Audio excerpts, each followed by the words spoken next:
This episode is brought to you by Bambi Mini Co. Snuggle ready organic cotton baby wear for playtime, sleep time and wriggle time.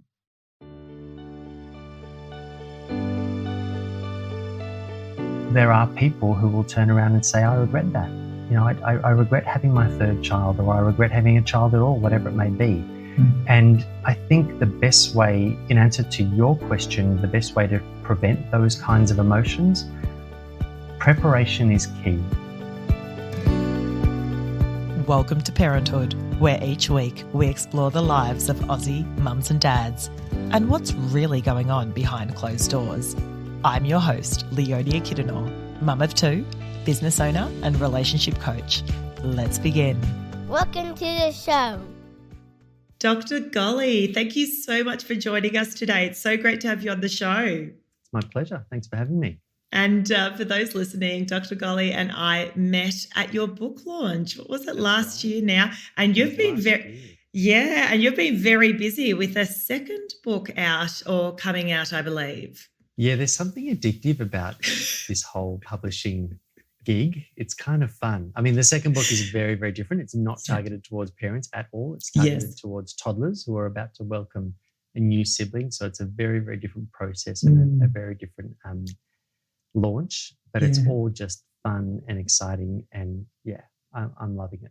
Oh, you are really, I feel like you are everywhere at the moment, which is like kudos to you because you've already got a very demanding work schedule, I'm sure. But it's amazing, like you are empowering and supporting so many parents out there. For those who don't know you, I'm going to give you a brief overview of who Dr. Golly is. So Dr. Golly is a Melbourne-based paediatrician and father of three, specialising in unsettling babies and poor sleep. And you've worked with thousands of babies for more than a decade of your practice. You've got, as we mentioned, several books now. We have you've got your podcast, Dr. Golly and the Experts, your pediatric practice, obviously, and your online sleep programs as well. You're well known as the baby whisperer, but you like to think of yourself more as the parent whisperer, supporting all of us parents out there in being our most confident and empowered selves. So, as I mentioned earlier, thank you so much for all that you do. You're such an incredible resource to all of us out there. And look, I put a shout out to our community around, okay, we have Dr. Golly coming on the show. Give us all your parenting qualms. So first of all, to all of those listening, thank you. And for all of those who wrote in, thank you so much. We got a lot of questions. I had to condense them down into sort of, I guess, topics that I felt would be the most relatable to those listening. So, all right, you ready for it? I'm just going to hit you with a few questions and would love your answers. Okay, fantastic.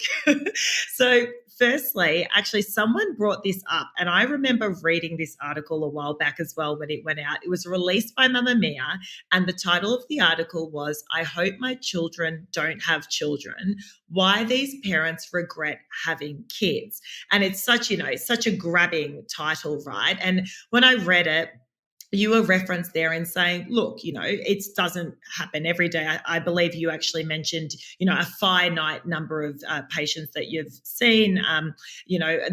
Where there are parents who feel completely overwhelmed by, what parenthood in the early days. And look, I think it's such a great topic because we don't touch on it enough. And I feel like those who are struggling often feel as though they're struggling alone. So I would love your insight into, how can we better plan for children and, what does that look like when you're seeing parents struggle? Yeah, it is a really interesting topic. It's a touchy one because people don't like hearing those words. And it's a really hard and admirable thing, I think, for a parent to turn around and say, because it's another way of saying, I struggled or I'm struggling.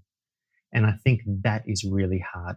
I don't think we do it well enough. I think dads especially don't do it well enough. So we're sort of dipping our toe into the postnatal mental health space. If people are reflecting that it's a big topic. Even just a couple of days ago, I read an article that Lily Allen, the singer, said that having a child ruined her career. And, there must be truth to that because, well, she goes on in the article to describe how it changed her life and how She had elements of regret and elements of happiness. And I think you're allowed to feel all the different gamut of emotions on this particular topic. There is absolutely no room for criticism. There's no room for guilt. And I think that people should be able to talk about their feelings after having children. I'll put my hand up. I'll do it right now. Okay. I haven't had this conversation with anyone before. And I will tell you, Leonie, I was itching to have children. I was so impatient. I've got 2 older brothers. I've got nieces and nephews. I'm a pediatrician. I was like chomping at the bit to have kids. And I probably wanted kids a little earlier than my wife wanted kids. Anyway, we ended up having our first child. And here I am, this pediatrician. I wasn't specializing in sleep at the time. I was actually training to become a pediatric cardiologist, of all things. And I was supposed to nail this. I think I put a lot of expectation on myself. Maybe others put expectation on me. I don't know if it was just perceived or real. But baby arrived. I had the situation where we had a significantly unsettled baby, very healthy girl, but she had really bad colic. And I had ego. I couldn't solve it. And I have to be perfectly honest and say I didn't enjoy it. I didn't enjoy it. And it got me into a hole. I was flat. I hated work. I couldn't socialize. I really didn't enjoy this period. I'd been looking forward to it for so long. I loved my daughter. That was never in question. But I was a shadow of my former self. And I really am very comfortable in saying that I absolutely did not enjoy becoming a dad. I didn't like it. It took 2-3 months for us to get things under control. It was incidentally the greatest thing that ever happened to me, because that was what pushed me away from cardiology and into this area of unsettled babies. That's what prompted me. In fact, none of this would happen had I not have gone through that really difficult stage in life. So I can look back and reflect and say this was the greatest thing that ever happened to me.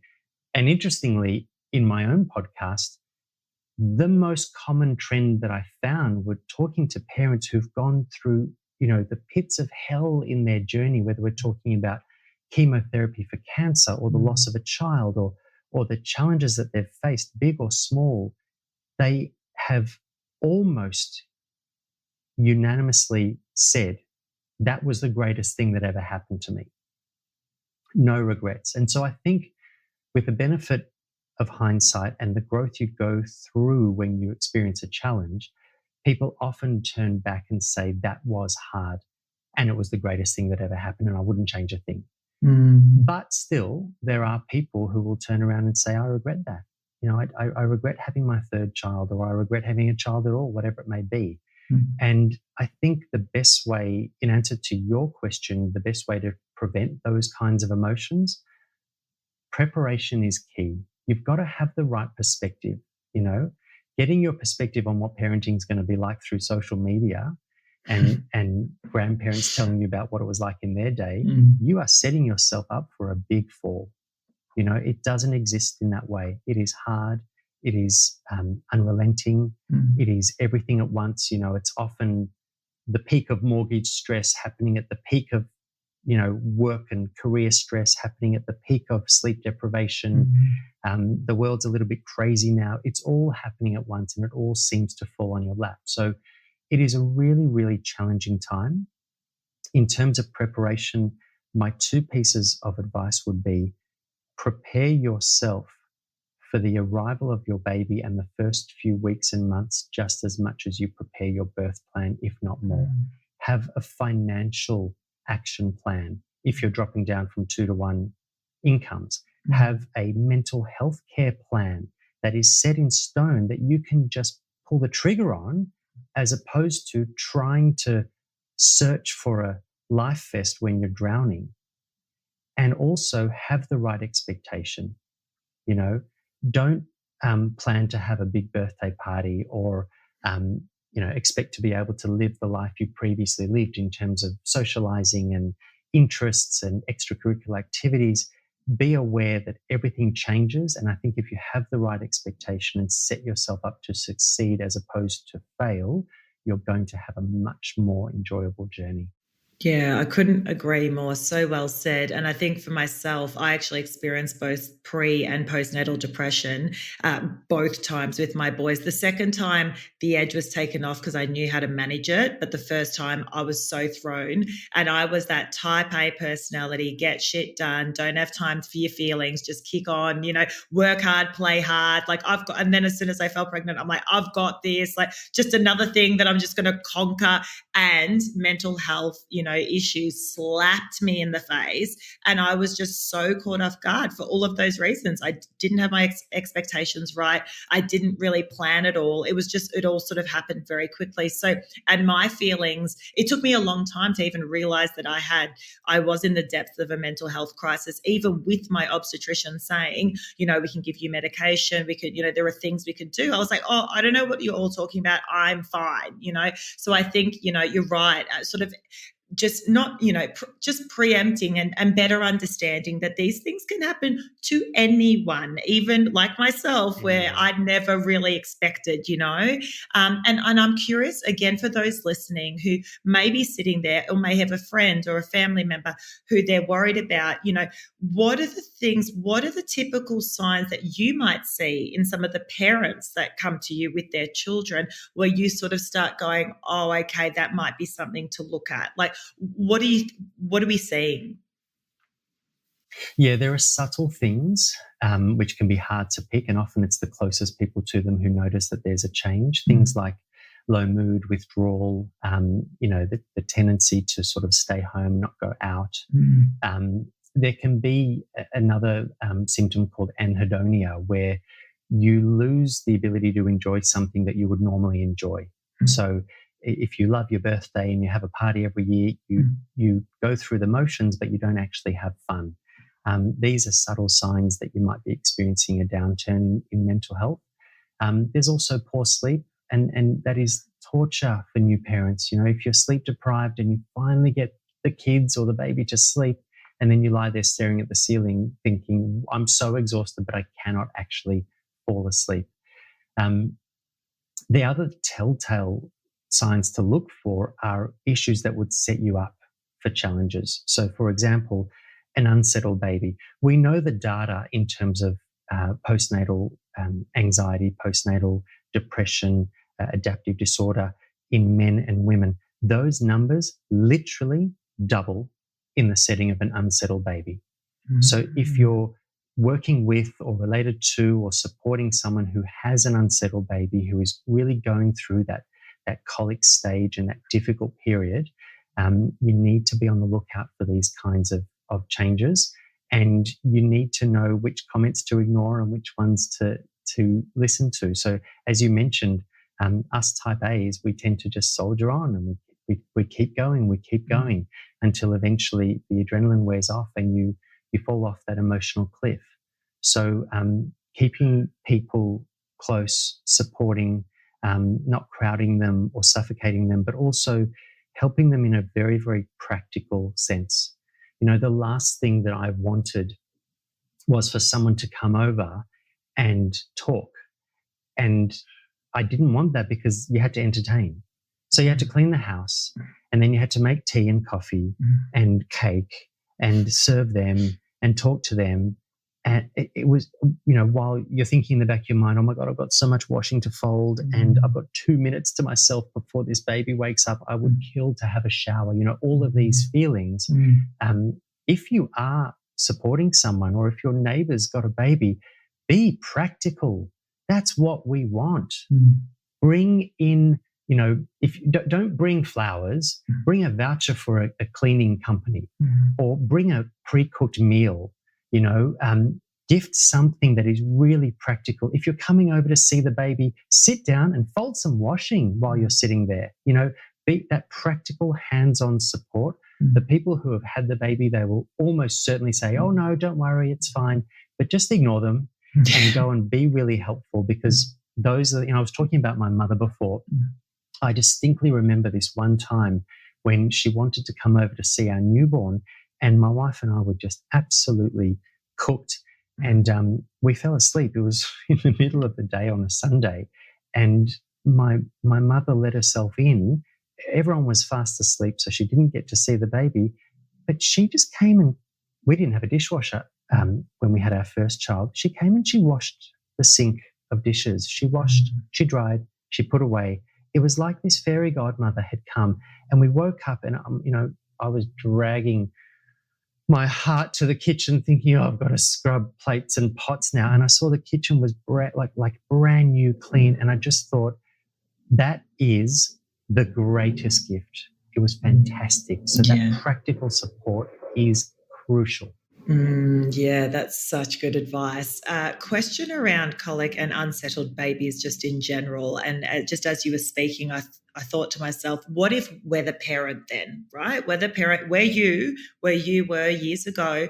Where do you start when you do have an unsettled child? Or because often what we find, particularly with our first, we're like, oh, but is that just normal? But I've got a gut feel that this is more than just a little bit, of an unsettled baby. There's more to it. So where do people start? Briefly interrupting this episode to give a shout out to our episode sponsor, Bambi Mini Co. Bambi Mini Co's new organic cotton baby wear has arrived. I love Bambi Mini Co products for so many reasons. Firstly, products offer superior quality at affordable prices, starting as low as $9.99, and nothing is over $19.99. With the cost of living being what it is at the moment, this is an absolute game changer when it comes to affordable quality products. The founder is a Melbourne mum, Nikki, who has 2 kids of her own, so really understands how important it is to have baby wear that's super functional, also consciously designed and developed, and of course, cute as hell. Everything about these products has been so carefully considered, from being consciously made, think soft, cuddly, organic cotton, nickel-free snaps, azo-free dyes, which protect your baby's sensitive skin, and reusable packaging. And the features are so practical. For example, how many times have you been nervous that your baby will slip over while they're wearing a onesie because of obviously the material on their feet? Well, Bambi Mini's wriggly suits have the fold over cuffs on the feet to keep baby's feet warm, but also have non-slip grip feet for extra stability. The grip feet are available in sizes 6 to 12 and 12 to 18 months. They also have a cozy fit to show off those chunky thighs. They're not only super practical, but they're adorable too. Bambi Mini commissioned artists to design some bold new prints and colours for their wriggle suits, super singlets, superstar socks, and dribble bibs. Available exclusively at Chemist Warehouse stores across Australia, as well as Chemist Warehouse online. Check out the episode show notes to find out more on Bambi Mini Co. You mentioned gut feel. You start there. Okay. And you know and you trust that if a mother or a father of a newborn thinks that something isn't right, they are correct 100% of the time. That is the first and most important thing to remember. Where do you start?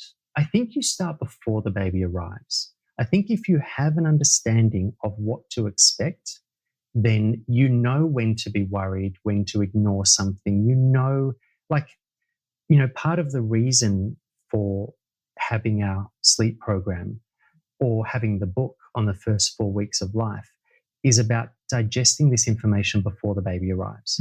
So on day 3 of your firstborn's life, you start to see pimples forming on the face. You will not flinch. You know that that's newborn acne. You know why it comes. You know that it's going to clear. It's not going to scar. You know all of this information before the dots appear. And all of a sudden, your anxiety levels drop to the floor and you're just calm. And if you know what it means when you see changes in the poo, and you know what it means when, there are breastfeeding challenges, if you are equipped before the challenges arrive, you're going to prevent half of them. Then you also know what the difference is between normal and abnormal. And that's a really, really important one. I mean, right here in this room, I see, mums and dads coming, sitting down and saying, everything's great. We're just here for this small problem, but things are going really well.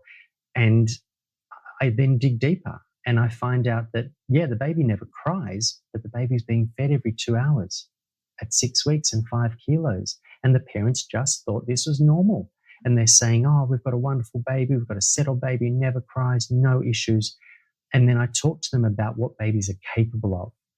And so long as the parents want that change, then I teach them how to achieve it.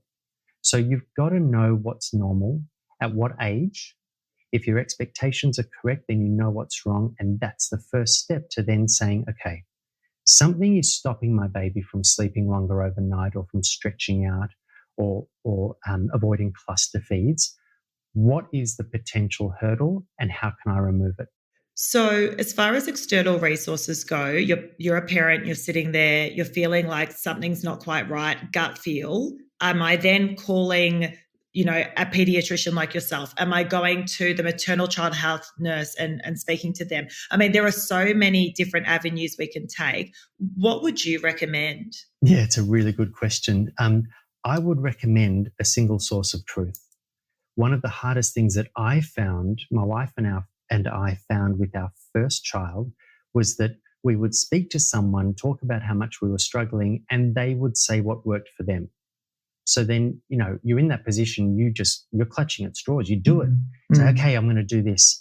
And then 24, 48 hours later, nothing's gotten better. Someone else says, oh, my neighbor tried this and it worked wonders. And everyone's got what worked for them, but it's not relevant if your baby doesn't have the exact same problem or the exact same hurdle. So we get a lot of information. It's all from well-meaning people, but it's not very helpful, and it can be conflicting and it can be really stressful when you're getting one piece of advice from grandma, a different piece of advice from your GP, completely different from your maternal child healthcare nurse, and then you've got your sister or your previous experience. It becomes a complete, it just becomes, jumbled in your head, and you can't understand what approach you should take. And inevitably, things get worse because you're trying things, which means the baby's changing. And if your diet wasn't the problem, and all of a sudden you're changing your diet as a breastfeeding mother, then you might be creating problems. It is really hard. So I tell people, have one single source of truth and defer to them for all questions. The challenge is, who is that source of truth? I will give parents my advice, but I won't be offended if they don't take it. I won't be offended if they say, that worked wonders for that, but I'm actually going to rely on my mother, who has given great advice thus far. That's fine. So long as you're not jumping between different treatment options or exclusions and management plans, that's the key. If you feel like something is wrong, there is a lot of support out there.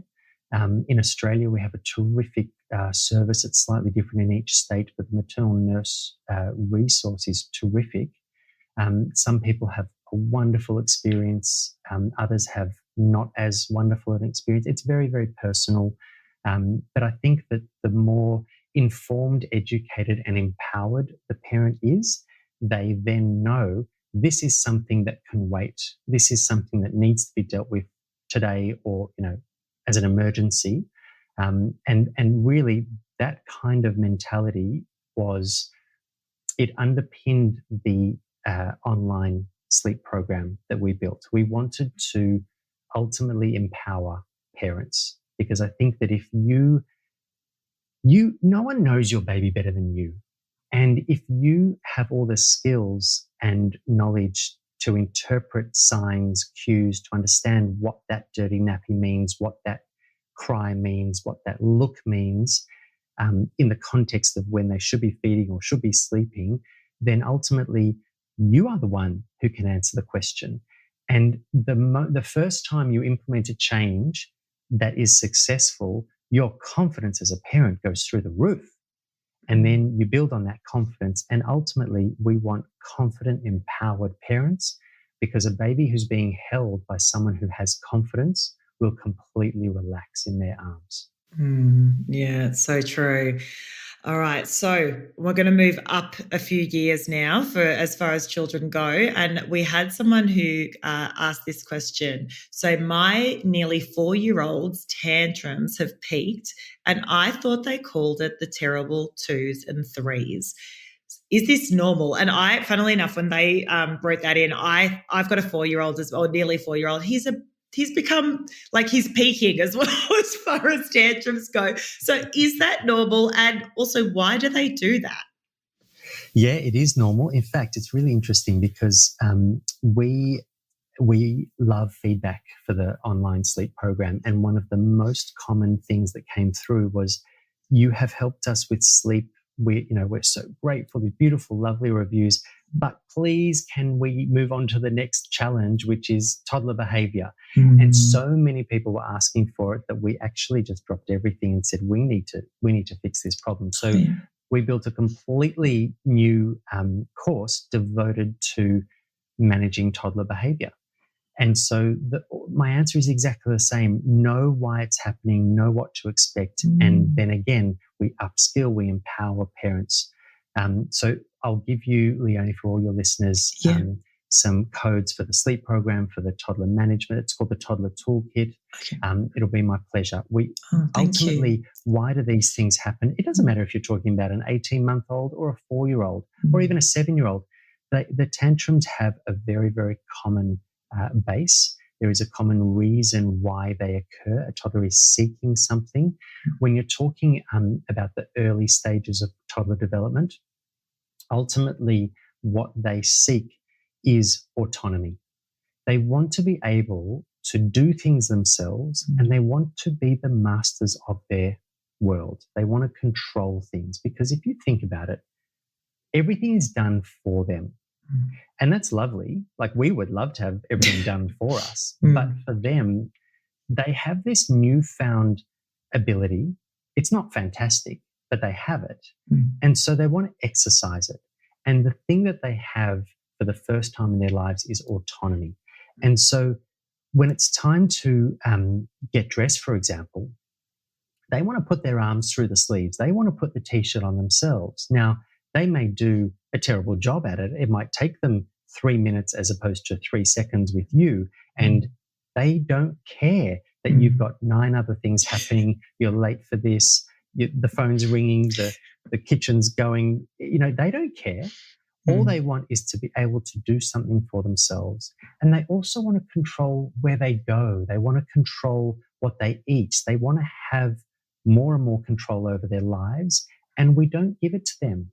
We don't give it to them for many reasons. It's through no fault of our own, but that's just the natural progression of childhood development. So that is the most common source of conflict.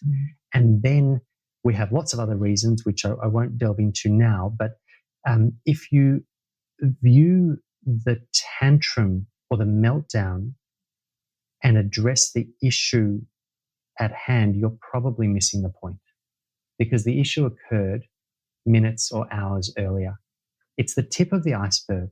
Okay. So if you've got a child, for example, who, you say to them, to a 4-year-old, as your listener asked, can you put your shoes away?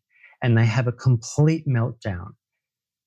And then you go on to describe why we have to put the shoes away, because the dog ate your last one and we can't afford to buy you new ones, and it's just ridiculous and it's a mess and grandpa almost slipped out. You go on and on about the logical reasons why we need to put our shoes away. They couldn't care less. It's got nothing to do with the shoes, but it's got everything to do with an experience they had prior to the shoe episode. And it's very, very hard for a toddler to explain that. I don't think it's any different with us. I might have, if I'm on call and I'm woken overnight and then I have a really hard day at work or whatever it may be, I get home and the smallest thing, someone cuts in front of me in the traffic or someone doesn't do the chore that I asked them to do, or they look at me the wrong way, and I might snap. And that person would think that I'm an absolute monster. But it's got nothing to do with that particular trigger. That's just the straw that broke the camel's back. And you've got to think about what happened in the lead up to it. And as soon as we start to see toddlers from that mindset and from that view, we elongate our tether. Yeah, I love that. Sort of being really mindful that they love their autonomy. Maybe we have to try and factor that in, or at least set our expectations, around that. And so therefore managing things before they hit tantrumville as best we can, right?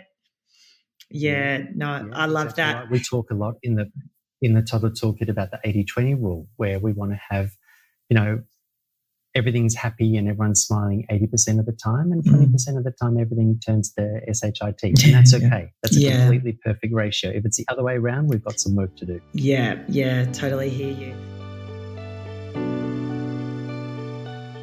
Thanks for listening. If you enjoyed this episode, be sure to subscribe, leave us a rating or review, and share it with your friends. Want to contribute to the conversation? Hit us up on Instagram @Parenthood Pod and join our Facebook group. Until next time. Thanks for listening. The Parenthood Podcast would like to acknowledge the traditional owners of the land we produce on, the land of the Wurundjeri people. We pay respect to their elders, past, present, and emerging.